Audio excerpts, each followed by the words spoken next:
Let's make some healthy fruit juices with the InstaCuppa citrus juicer. So first I'm going to start with orange juice. So I've placed the large cone for citrus juices and close the spout. Press the handle and as soon as you press it, the juicing will start. The juice is getting collected in the tank and look at the amount of juice that is extracted from this orange.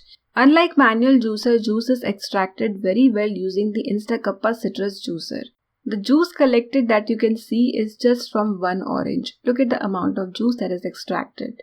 Repeat the same steps to extract juice from as many oranges as you want and you can enjoy your fresh orange juice.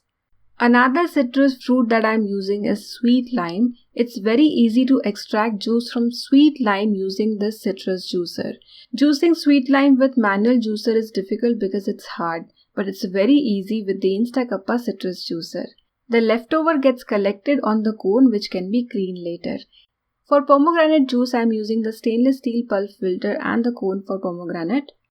Juicing pomegranate with the InstaCuppa citrus juicer is very easy because manually juicing pomegranate is a task.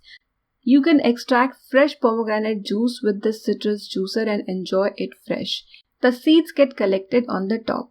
You may further strain the juice if you want. And the pomegranate juice is ready. Next I am using the small cone which is for lemon. Here I am extracting juice from only one lemon and you will see that the maximum juice from a small size lemon is extracted using the InstaCuppa citrus juicer.